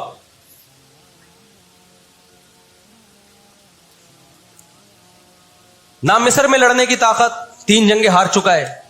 نہ لبنان میں لڑنے کی طاقت, نہ اردن میں لڑنے کی طاقت, نہ شام میں لڑنے کی طاقت. سعودی عرب اور اسرائیل کے حالات اچھے ہونے جا رہے تھے, یہ واقعہ ہوا, سعودی عرب نے الحمدللہ یو ٹرن لے لیا.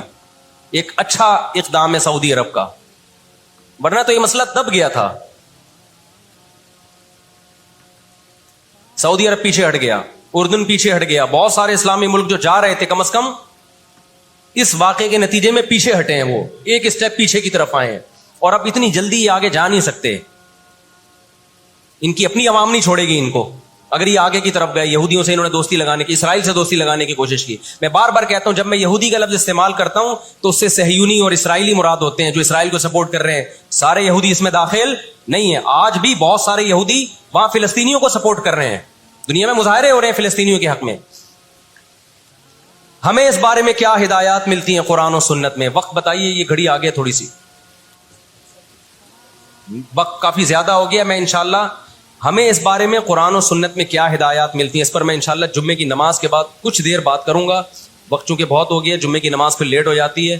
اللہ تعالیٰ غزہ میں جو اہل اسلام پہ, فلسطینیوں پہ ظلم ہو رہا ہے, اللہ تعالیٰ ان کی مدد کرے اور غاصب اسرائیل کو اللہ تعالیٰ ہدایت دے. جو ہدایت کے قابل نہیں ہے تو اللہ ان کو تباہ و برباد کرے.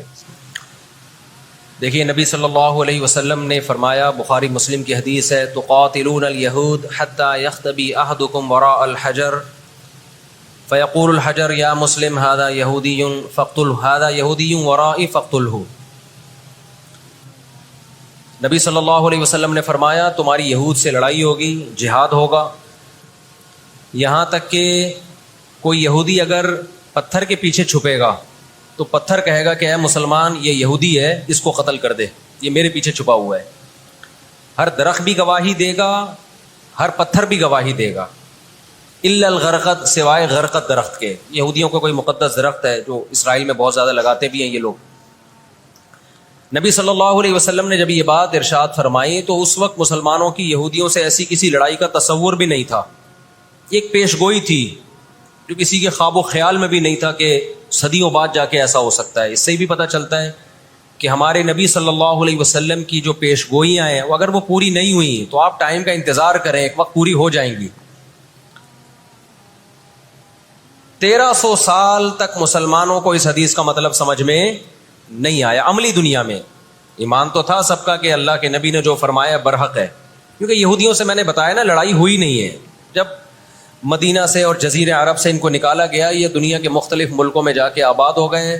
اس کے بعد یہ ہمیشہ یا تو عیسائیوں کے زیر سایہ رہے ہیں یا مسلمانوں کے زیر سایہ رہے. ان کی لڑائی اگر ہوئی عیسائیوں سے ہوئی ہے, مسلمانوں سے ان کا کبھی ٹاکرا نہیں ہوا. لیکن پیغمبر صلی اللہ علیہ وسلم نے کیا فرمایا صحابہ سے, تقاتلون, تم لڑو گے. تم سے مراد یہ امت لڑے گی, ایک وقت آنے والا ہے اور ایسی لڑائی ہوگی, ایسی لڑائی ہوگی کہ حتی یختبی احدکم وراء الحجر, کہ پتھر اور درخت بھی یہودی کا ساتھ دینا چھوڑ دیں گے. آج دنیا جن حالات کی طرف جا رہی ہے نا, یہ ایسا لگتا ہے کہ اس حدیث کے پورا ہونے کا ٹائم آ گیا ہے. ہم جب قرآن مجید پڑھتے تھے, اب بھی پڑھتے ہیں, لیکن جب طالب علمی کے دور میں جب سمجھ کے پڑھنا سیکھا ہم نے,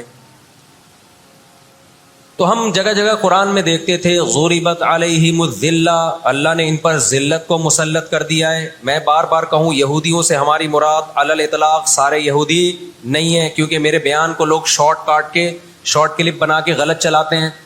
ابھی میرا ایک بیان کسی نے چلایا, میں بیان میں کہہ رہا ہوں کہ عورت اور مردوں کی نماز میں جو فرق ہے کسی حدیث سے اگر ثابت نہیں ہے تو یہ بھی تو حدیث سے ثابت نہیں ہے کہ عورتیں صفا مروہ میں چلیں گی دوڑیں گی نہیں. یہ بھی تو حدیث سے ثابت نہیں ہے کہ عورتیں آہستہ لبیک کہیں گی. آگے میں نے پوری ڈیٹیل میں بات کی ہے. کسی نے میرا اتنا سا کلپ چلا دیا اور جواب میں کسی دوسرے کا کلپ چلا دیا کہ دیکھو فلاں فلاں حدیث تو ہے, فلاں حدیث تو ہے جس میں آتا ہے عورتیں صفا مروہ پہ چلیں گی. حالانکہ میں ان حدیثوں کا جواب اس کلپ میں دے چکا ہوں. نمبر 1 وہ مرفوع حدیثیں نہیں ہیں, نمبر 2 وہ صحیح روایتیں نہیں ہیں, من گڑت ہیں, یا تو بہت درجے کی ضعیف ہیں, اس قابل نہیں ہے کہ ان کو دلیل کے طور پہ پیش کیا جائے. لیکن شرارتی نے میرا آدھا کلپ چلایا اور دوسرے اسکالر کا میرے مقابلے میں لگا دیا. نیچے لوگ کہہ رہے ہیں مفتی کو حدیثوں کا نہیں پتا اور ان صاحب کو حدیثوں کا پتا ہے. تو آپ کر لیں جو مرضی کرنا ہے, قیامت میں اللہ حساب و کتاب لے لے گا. تو میرے کلپ لوگ ادھورے چلاتے ہیں. ہمیں اللہ کا شکر ہے, ان لوگ, ہم نہیں کہہ رہے ہم بہت بڑے فنٹر ہیں, یہ جو آج کل کے یوٹیوبرز آ رہے ہیں نا, جو نئے نئے اسکالرز آ رہے ہیں, ان سے قرآن کا بھی الحمدللہ زیادہ پتا ہے, حدیثوں کا بھی ان سے الحمدللہ زیادہ پتا ہے. ہم نے جن استاذوں سے حدیثیں پڑھی ہیں نا, ان کے 20-20 سال کے تجربے ہیں حدیث پڑھانے کے, اور وہ اردو میں نہیں پڑھاتے, وہ عربی میں پڑھتے ہیں, عربی میں پڑھاتے ہیں, اور اسماء الرجال کے بڑے بڑے علامے ہیں. سمجھتے ہو کہ نہیں سمجھتے؟ اور میں نے تو دور حدیث جو کیا ہے نا, دور حدیث ہم نے تو الگ ہی سٹائل میں کیا ہے. ہم پر تو پابندی تھی کہ جب حدیث کا سبق ہوگا تو ہم نے خود عربی کتابیں دیکھ کر, عربی شروحات دیکھ کر لیکچر کو تیار کرنا ہے. سند بھی خود پڑھنی ہے, سند کی بحث بھی, اور پوری بحث بھی خود ہی تیار کرنی ہے. تو اس سٹائل میں جب انسان حدیث پڑھتا ہے تو اس کی استعداد اور زیادہ بڑھ جاتی ہے. آج کل کے جو نئے نئے اسکالر آ رہے ہیں, ان سے کہو کہ بغیر زبر زیر پیش کے نا حدیث کی ایک سند پڑھ کے دکھا دیں, مفہوم تو اگلی چیز ہے. تبھی ہم کہتے ہیں سامنے بیٹھ کے جو مسائل حل ہوتے ہیں نا, وہ یوٹیوب پہ کلپ بازیوں سے نہیں ہوتے. ان سامنے بیٹھتے نہیں ہیں لوگ. میرے 3 دنیا میں مناظرے ہوئے ہیں, 3, اور تینوں میں الحمدللہ اللہ نے مجھے فتح دی ہے. 3 ابھی چونکہ موضوع اسرائیل کا چل رہا ہے, یہ مناظروں کی بحث کرنا مناسب نہیں ہے, وہ میں پھر کسی اور وقت بتاؤں گا. لیکن مناظرے کچھ اصول اور ضابطے کے تحت ہوتے ہیں تو ہوگا. بغیر ضابطوں کے کوئی بھی آ کے بیٹھ کے مرغوں کی طرح لڑنا شروع کر دے, اس کو بحث مباحثہ نہیں کہتے, اس کو مرغوں کی لڑائی کہتے ہیں. تو مرغوں کی لڑائی میں ہم اپنے آپ کو نہیں دھکیلتے, ہم ٹرم اینڈ کنڈیشن فکس کر کے بات کرنے پر آمادہ ہوتے ہیں. سمجھتا ہے کہ نہیں سمجھتا؟ تو 3 ہوئے میرے, پھر کبھی بتاؤں گا انشاءاللہ. ابھی تو یہ اسرائیل کا ٹاپک زیادہ اہم ہے ان جھگڑوں سے جو آج کل کے اسکالرس کے چل رہے ہیں. تو بار بار میں کہتا ہوں, میرا کلپ ادھورا چلاتے ہیں نا تو کوئی یہودیوں کے خلاف نہ چلائے. سارے یہودی ایک جیسے نہیں ہیں. ہم اسرائیل کے اگینسٹ ہیں, تو ہماری جو لڑائی ہوگی اسرائیل سے ہوگی. حدیث میں جس یہودی سے لڑائی کا ذکر ہے اس سے مراد بھی کون سے یہودی ہیں؟ یہ فتنہ پرست اور شر پسند یہودی ہیں جو اسرائیل پہ غاصبانہ قبضہ, فلسطین پہ جنہوں نے غاصبانہ قبضہ کیا ہوا ہے. سمجھتے ہو کہ نہیں سمجھتے؟ تو آپ صلی اللہ علیہ وسلم نے فرمایا کہ تقاتلون الیہود, تمہاری جنگ کس سے ہوگی؟ یہود سے ہوگی. دجال کس کا سپورٹر ہوگا؟ بولتے کیوں نہیں؟ ابھی تو دجال آیا نہیں ہے اور آپ نے بولنا چھوڑ دیا ہے. جب آئے گا تو پھر تو اچھوں کی بولتی بند ہو جائے گی. کس کا سپورٹر ہوگا وہ؟ ہاں, میں عرض کر رہا تھا کہ ہم جب قرآن پڑھتے تھے, ضربت علیہم الذلہ, قرآن کہتے ہیں ہم نے ذلت ان کے اوپر دے ماری ہے, ان فسادوں کی وجہ سے جو یہ کرتے رہے ہیں دنیا میں, ان فسادات کی وجہ سے.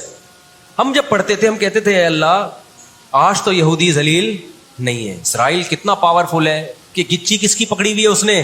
امریکہ کی. ہندوستان کو گچی سے پکڑا ہوا ہے. تو آج تو بڑی عزت ہے. میں نے اپنے استاد سے یہ سوال پوچھا, انہوں نے بڑا معقول جواب دیا, اور یہ تفسیر کی کتابوں میں بھی لکھا ہے. دیکھیں آپ یہودیوں کی ہسٹری اٹھا کے دیکھیں نا, ہمیشہ کوئی نہ کوئی ایسا ان پر مسلط ہوا ہے جنہوں نے ان کی شرارتوں کا مزہ ان کو دنیا میں چکھایا ہے. قرآن سے بھی یہ بات ثابت ہے کہ ان کو ان کی شرارتوں کا مزہ, عذاب جو ہے وہ دنیا میں ملتا رہے گا. میں بار بار کہتا ہوں ہٹلر نے بھی ان کو عذاب دیا ہے. ہٹلر سے پہلے بھی اسلامی نہیں بلکہ دنیا کی تاریخ میں بہت سے ہٹلر گزر چکے ہیں جنہوں نے ان کی شرارتوں کے ان کو دنیا میں سزا دی ہے. ہم پھر بھی بتائیں ہم ہٹلر کے حامی نہیں ہیں جو ظلم اس نے کیا, لیکن وہ بھی ان کی شرارتوں سے بیزار تھا. قرآن کہہ رہے ہیں ہم نے ان پر ذلت کو دے مارا ہے. دنیا میں بہت دفعہ رسوا ہوئے یہ. اب کیا ہے؟ یہ آخری ذلت ہے یہودیوں کی جو اب کس کے ہاتھوں ہونے والی ہے؟ فلسطینیوں کے ہاتھوں. آپ کو معلوم ہونا چاہیے جب دنیا میں کسی کو بہت زیادہ ذلیل کیا جاتا ہے نا تو پہلے اس کو عزت دی جاتی ہے. کسی کے گلے میں آپ جوتوں کا ہار پہنا دو, یہ بھی ایک ذلت ہے. اور ایک طریقہ یہ 3 پیس سوٹ ٹائی میں آپ اس کو صدارت کی کرسی پہ بٹھائیں اور پھر آپ اس کو جوتوں کا ہار پہنا دیں. بتاؤ کون سی بڑی ذلت ہے؟ یہ دوسری ذلت پہلی ذلت سے بڑی ہے. پوری دنیا میں مار کھانے کے بعد نا اپنی شرارتوں کی وجہ سے آج اللہ نے ان کو ایک تھوڑی سی حکومت دی ہے. ایک چھوٹا سا کنٹری, آپ اگر اسرائیل کو نقشے میں دیکھیں گے تو کراچی بھی بڑا ہے اسرائیل سے. اتنا چھوٹا ملک, اتنا چھوٹا ملک, اور تعداد بھی بہت تھوڑی. اللہ نے انہیں کچھ وقت پنپنے دیا ہے. اللہ نے کہا ٹھیک ہے, تم دنیا تمہاری آخری شرارت دیکھ لے, اس کے بعد جو میری طرف سے تم پہ مار پڑنے والی ہے اس کے بعد قیامت تک تم دوبارہ اٹھنے کے قابل نہیں رہو گے. یہ آخری ذلت کا انتظام ہو رہا ہے یہود کا. اور جو فائنل میچ ہوتا ہے نا وہ شاندار ہی ہوتا ہے. کیا خیال ہے؟ سیمی فائنل میں اتنا لوگ دلچسپی سے نہیں دیکھتے, کوارٹر فائنل میں اتنا دلچسپی سے بولو نہیں دیکھتے جو فائنل میچ دیکھتے ہیں. اللہ نے ان کا ظلم پوری دنیا کے سامنے نمایا. آج جو غزہ پہ جو کچھ ہو رہا ہے پوری دنیا کے سامنے اللہ نے دکھا دیا. ایک منٹ رکھیں اس کو, پوری دنیا کو دکھایا نا اللہ نے کیا کر رہے ہیں. یہ کس طرح سے اسرائیل میں لوگوں کو لا کے آباد کیا فلسطین میں, پھر فلسطینیوں پہ اقوام متحدہ کی 60 سے زیادہ قراردادیں ہیں جس کی اسرائیل دھجیاں اڑا چکا ہے. 60 سے زیادہ قراردادیں, 60 سے زیادہ, جس کو اسرائیل نے ماننے سے انکار کیا ہے. یونائٹڈ نیشن کی بات کر رہا ہوں میں. تو اللہ تعالیٰ ان کو تھوڑا سا پنپنے دے رہے ہیں کہ ٹھیک ہے اس دفعہ سیمی فائنل تم جیت لو, فائنل تک تو پہنچو نا تم, اس کے بعد ہوگا کیا. دیکھو آپ نے سنا ہوگا کہ لاتوں کے بت ہاتھوں سے نہیں مانتے. یہ جو اسرائیل جو کچھ کر رہا ہے نا اس کا اصل حل مجھے بھی پتا ہے مظاہروں میں نہیں ہے. اس کا اصل حل ہے جہاد. اس کا اصل حل کیا ہے؟ جہاد, جو کہ فلسطینی کر رہے ہیں. میں نے جب لوگوں کو یہ کہا نا کہ اپنے ملک میں پرامن مظاہرے کرو, لوگوں نے کہا لو پرامن مظاہروں میں لگا کے لوگوں کی صلاحیتیں خراب کر رہے ہیں. ہم آپ کو جہاد سے نہیں روکتے, لیکن آپ جہاد اپنے ملک میں کرو گے توڑ پھوڑ کر کے, یا جہاں یہودی ظلم کر رہا ہے وہاں لڑائی کرو گے آپ. تو یہ عجیب منطق نہیں ہے کہ ظلم وہاں ہو رہا ہے, آپ نے اپنے ملک میں توڑ پھوڑ کرنا شروع کر دی, تو اس سے یہودی ناراض ہوگا یا خوش ہوگا؟ وہ تو کہے گا اور اچھا ہے بم دھماکے کرو یار, پرامن نہیں, بہت بموں کے ساتھ کلاشن کوفوں کے ساتھ اپنی کنٹری میں مظاہرے کرو, ہمیں آ کے چھیڑو یہاں پہ. ہم جہاد کے منکر نہیں ہیں, آپ سے زیادہ الحمدللہ جہاد کو مانتے ہیں. لیکن آپ اگر یو کے میں, کینیڈا میں, پاکستان میں, سعودی عرب میں توڑ پھوڑ والے مظاہرے شروع کر دو گے, چاہے غیر مسلم کنٹریز میں بھی, خدا کی قسم اس سے اسرائیل کو جوں بھی نہیں رہیں گی. تو اس وقت آپ جوش سے زیادہ ہوش سے کام لیں.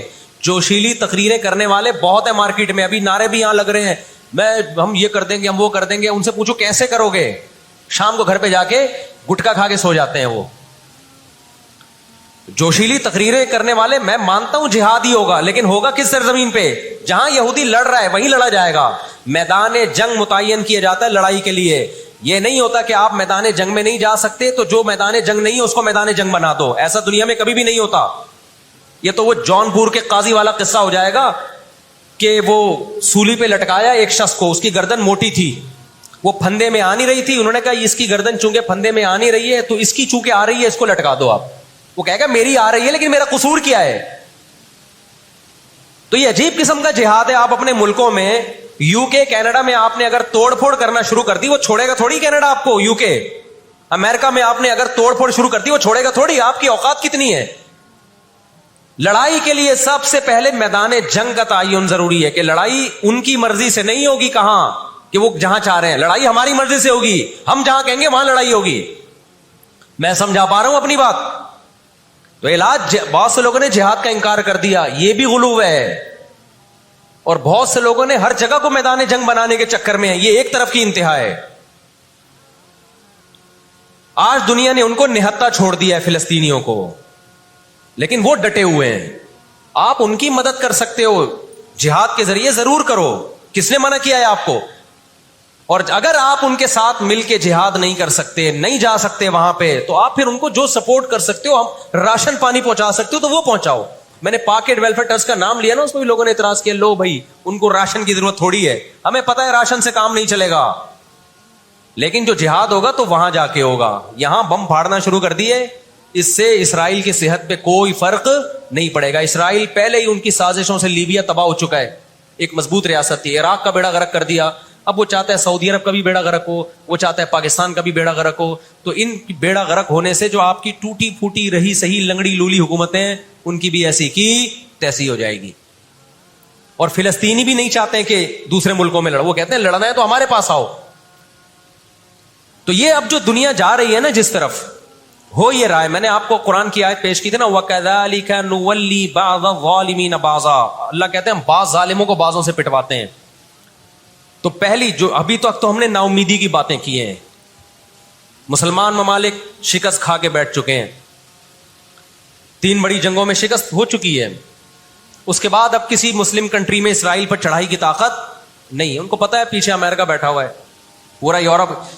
رشیا نے یوکرائن جیسے اتنے سے کنٹری پہ حملہ کیا. آپ نقشے میں دیکھیں, یوکرائن اتنا سا ہے, رشیا کیا ہے, یوں اگر وہ پاؤں بھی رکھ دینا تو کچل دے.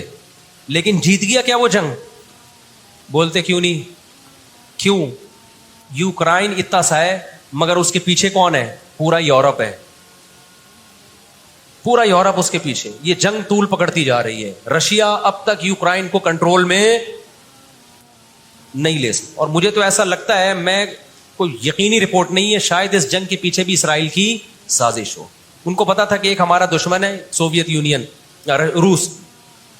جب 1956 میں جنگ ہوئی ہے نا, برطانیہ, فرانس اور اسرائیل نے مل کے حملہ کیا تھا مصر پہ, تو دھمکی کس نے دی تھی؟ روس کی دھمکی سے پیچھے ہٹے. روس نے کہا تھا نیوکلیئر اٹیک کروں گا میں, تو پیچھے ہٹ گئے. روس مسلمانوں کی خیر خواہی میں نہیں کر رہا تھا. روس کو یہ تھا کہ جب دنیا کا باپ میں بننا چاہتا ہوں تو تم دنیا کے باپ بننے کی کوشش کیوں کر رہے ہو؟ اگر یہ باپ بن گئے تو اس کو پتا تھا ہماری چودراہٹ ختم ہو جائے گی. تو اللہ ایک ظالم کو دوسرے ظالم سے پٹواتے ہیں. تو آج بھی رشیا, چائنا, وہ اسرائیل کے حق میں نہیں ہے. عین ممکن ہے اللہ مظلوموں کی آواز سے ایسے حالات پیدا کر دے کہ اس جنگ میں براہ راست کون کود پڑے؟ سوویت یونین کود پڑے. اور اگر سوویت یونین اس جنگ میں کود پڑا جس کے پورے چانس لگ رہے ہیں, تو پھر یہ تیسری جنگ عظیم کی طرف معاملہ جائے گا. اور اس کے ذمہ دار مسلمان یا فلسطین نہیں ہوں گے, اس کے ذمہ دار ناجائز اسرائیل ہے جس نے ناجائز قبضہ فلسطین پہ کیا ہے. اور پھر دنیا میں جو تباہی ہوگی نا, تباہی ہوگی, وہ میرے اور آپ کے تصور سے بھی زیادہ ہے. کیونکہ اب تلواروں سے یا صرف ہوائی جہازوں سے جنگ نہیں ہوتی, اب سب کے پاس نیوکلیئر ہتھیار ہیں, اب ایٹم بم چلیں گے. آج اگر دنیا انسانیت پہ رحم کھانا چاہتی ہے, آج اگر امریکہ, برطانیہ, جرمنی, فرانس, جو دنیا کے لیڈر کہلائے جاتے ہیں, آج اگر یہ چاہتے ہیں کہ انسانیت کو تباہی سے بچائیں, تو ان کو فلسطینیوں کا ہاتھ نہیں روکنا. ان کو کس کا ہاتھ روکنا ہے؟ جو اصل ظالم ہے نا یہودی, اس کا ہاتھ روکنا ہے. فلسطینیوں کے پاس اپنے دفاع کا پورا اخلاقی حق بھی ہے, مذہبی حق بھی ہے, قانونی حق بھی ہے. تو آج اگر یہ اسرائیل کا ہاتھ زبردستی روک لیتے ہیں تو دنیا بڑی تباہی سے بچ جائے گی. اور اگر یہ دنیا اسرائیل کا ہاتھ نہیں روکتی اور اس جنگ کو بند کرنے کی کوشش نہیں کرتی, تو بھائی جو تیسری جنگ کی طرف معاملات جا رہے ہیں, اس کے ذمہ دار یہ لوگ ہوں گے جو دنیا میں تہذیب کے ٹھیکیدار ہیں. یہاں تک بات سمجھ میں آ گئی کہ نہیں آ گئی؟ دوسری بات, ہمیں قرآن و سنت پہ اس بارے میں کیا ہدایات ملتی ہیں؟ اللہ کہتا ہے میں نے یہود پہ ذلت کو مسلط کر دیا ہے. اس آیت میں اور اس حدیث میں جو میں نے تقاتلون الیہود والی حدیث پڑھی, اس میں مسلمانوں کے لیے خوشخبری ہے کہ اللہ تعالیٰ نے جیسے بنی اسرائیل انتہائی کمزور تھے, فرعون کا ظلم اور بربریت کا شکار تھے, اللہ سورہ قصص میں کہتے ہیں وَنُرِيدُ أَن نَّمُنَّ عَلَى الَّذِينَ اسْتُضْعِفُوا فِي الْأَرْضِ, ہم نے ارادہ کیا کہ زمین میں کمزور ترین لوگوں کو اٹھا کے زمین کا امام بنا دیں گے, طاقتور پہ غالب کر دیں گے. بہت دفعہ ایسا ہوا ہے، کم من فئۃ قلیلۃ غلبت فئۃ کثیرۃ باذن اللہ. اللہ کہتے ہیں دنیا کے نقشوں میں جو غالب ہوتا ہے، جس کی فتح اسباب کی دنیا میں یقینی ہوتی ہے، میں بہت تھوڑی سی جماعت کو طاقتور بنا کے دنیا کا امام بنا دیتا ہوں. ہمیں اللہ کی رحمت سے اور قرآن اور حدیث کی جو بشارتیں مل رہی ہیں اس سے پوری پوری امید ہے کہ انشاءاللہ یہ جو ابھی حالات ہوئے ہیں یہ فلسطین کی شکست پہ منتج نہیں ہوں گے. انشاءاللہ یہ اسرائیل کی شکست پہ اور یہودیوں کی ہمیشہ کے لیے شکست پہ یہ اس کا نتیجہ نکلے گا انشاءاللہ. اور نبی صلی اللہ علیہ وسلم کی وہ حدیث پوری ہوگی کہ تمہاری جو بڑی جنگ ہوگی، نبی نے کیا فرمایا؟ اس امت کی ایک جماعت ہمیشہ جہاد کرتی رہے گی. لا یزال طائفۃ من امتی ظاہرین علی الحق. ہر دور میں لڑائی ہوئی ہے، جہاد ہوا ہے. آپ اس ہسٹری اٹھا کے دیکھ، کہیں نہ کہیں جہاد ہمیشہ ہوتا رہا ہے. تو آج بھی ایسا ہوگا. اور بالآخر یہ معاملات اگر بین الاقوامی دنیا نے کنٹرول نہیں کیے تو نبی صلی اللہ علیہ وسلم کی پیش گوئیاں انشاءاللہ بہت جلد پوری ہونے والی ہیں. اور یہ جو ان کو عزت ملی ہے نا، یہ اصل میں بہت بڑی ذلت کی تمہید ہے. جب کسی کی بہت بڑی بےزتی کرنی ہوتی ہے تو اس کو پہلے بہت زیادہ عزت دینی پڑتی ہے. میں اکثر ایک واقعہ سناتا ہوں. ایک آدمی گیا کسی محلے میں، آ کے کہنے لگا اللہ کا شکر ہے اس علاقے میں میری عزت نہیں ہے. لوگوں نے اس میں شکر ادا کرنے کی کیا بات ہے؟ اس نے کہا اگر عزت ہوتی تو آج میری بہت زیادہ بےزتی ہو جانی تھی. آج میں نے ایسا کام کیا کہ میری بہت زیادہ بےزتی ہو جاتی. یہ ایک بہت بڑی ذلت کا پیش خیمہ ہے. ہماری ذمہ داری ہے کہ ہم ان کے لیے دعا بھی کریں. اپنے ملک میں ہم پرامن احتجاج بھی کریں. غیر مسلم ریاستوں میں بھی احتجاج کی اجازت ہے. یہاں ہم نے پرامن ہی کرنا ہے. یہاں توڑ پھوڑ سے کوئی فائدہ ہونے والا نہیں ہے. جوش میں ہوش نہ چھوڑ دیں آپ. یو کے میں پابندی لگائی کہ آپ فلسطینیوں کا جھنڈا نہیں لہرا سکتے. لوگوں نے لہرانا شروع کر دیا. اس کا نتیجہ کیا نکلا؟ فلسطین آزاد ہو گیا. اس سے جنہوں نے لہرایا ان کو گورنمنٹ اٹھا کے لے گئی. تو تھوڑے بہت لوگ جو کچھ غیرت جن میں تھی وہ بھی اپنے آپ کو ہاتھ پاؤں کٹوا رہے ہیں اگر، تو فلسطینیوں کے لیے پھر احتجاج کرنے والا، آواز اٹھانے والا دنیا میں کون ہوگا؟ تو جو میدان جنگ ہے وہی میدان جنگ ہے، اور جو میدان جنگ نہیں ہے اس کو میدان جنگ بنانے کی کوشش نہ کرو. یہودی چاہتا ہے پوری دنیا میدان جنگ بن جائے، اسرائیل میں امن ہو جائے تاکہ میں بادشاہی کروں دنیا پہ. ہم چاہتے ہیں نہ، جو میدان جنگ آپ نے جس جگہ کو رکھا ہے ہم جنگ وہاں سے ہٹنے نہیں دیں گے. وہیں میدان جنگ ہوگا، وہی جگہ میدان جنگ بنے گی. اور آپ نے اپنی حکومتوں پہ دباؤ ڈالنا ہے، حکومتوں پہ پریشر. دیکھو اردن میں جب احتجاج ہوا ہے، اردن کا بادشاہ نے آ کے اسرائیل کے خلاف بیان دیا ہے. لوگ سمجھتے ہیں ان احتجاجوں سے کیا ہوگا، ان پرامن مظاہروں سے کیا ہوگا. ایسا نہیں ہے. ان پرامن مظاہروں سے حکومتوں پہ دباؤ پڑتا ہے. آپ جو کر سکتے ہیں وہ تو کریں نا، آپ جو کر سکتے ہیں وہ تو کریں. اور احتجاج اور مظاہروں کی کال سیاسی جماعتیں دیتی ہیں، مفتیان کرام نہیں دیتے. لوگ مجھے کہہ رہے ہیں آپ بلاؤ احتجاج کا دھرنا ہم آئیں گے. مجھے پتہ ہے 4 آدمی بھی نہیں آئیں گے، 4 آدمی بھی نہیں آئیں گے ہمارے دھرنے پہ. یہ سیاسی جماعتوں کا کام، اور سیاسی جماعتیں بھی کر رہی ہیں، لیکن اور زیادہ کرنا چاہیے. حکومتوں کے کام ہوتے ہیں. سیاسی سطح پہ جو احتجاج جب گورنمنٹ لیول پہ ہوتا ہے وہ پاورفل احتجاج ہوتا ہے اور حکومتیں احتجاج جب کرتی ہیں جب ان کو پبلک کا ڈر ہوتا ہے. تو آپ سوشل میڈیا پہ، فیس بک پہ آپ احتجاج کے ذریعے دنیا کو دکھاؤ ہم فلسطینیوں کے ساتھ ہیں. اس سے فلسطینیوں کو بھی سکون ملے گا کہ دنیا نے ہمیں یتیم اور لاوارث نہیں چھوڑا. اب یہ غزہ کا واقعہ ہونے سے پہلے دنیا نے ان کو بالکل لاوارث چھوڑ دیا تھا. ساری دنیا اسرائیل سے، ہمارے ملک میں اسرائیل کو تسلیم کرنے اور اتحاد کی باتیں شروع ہو گئی تھی. اس جنگ کے بہت زیادہ نقصانات ہوئے ہیں، لیکن اس کا ایک فائدہ بھی یہ ہوا ہے کہ اسرائیل کا ایشو دوبارہ دنیا میں کھڑا ہو گیا ہے. اب اتنا آسان نہیں ہے اسرائیل کو تسلیم کرنا. تو ہم اللہ سے دعا کرتے ہیں کہ اے اللہ ہمارے ان مظلوم بھائیوں کی مدد فرما، اور جو بھی ظالم ہیں ان کو ہدایت دے، جو ہدایت کے قابل نہیں ہے اللہ ان کو تباہ و برباد کرے. علماء نے یہ بھی کہا ہے کہ فجر کی نماز میں جو غاصب یہودی ہیں، اسرائیلی ہیں، ان کے خلاف قنوت نازلہ کا بھی اہتمام کرنا چاہیے. تو اس کا بھی موقع ملے تو قنوت نازلہ پڑھنی چاہیے. قنوت نازلہ نبی صلی اللہ علیہ وسلم کی سنت ہے کہ جب کفر کا ظلم بڑھتا تھا تو آپ صلی اللہ علیہ وسلم فجر میں بد دعا کیا کرتے تھے فجر کی نماز میں ان کے لیے. تو اسلام جہاں دعائیں سکھاتا ہے ظالموں کے خلاف بد دعائیں بھی سکھاتا ہے. اللہ تعالیٰ سمجھنے کی، عمل کی توفیق عطا فرمائے.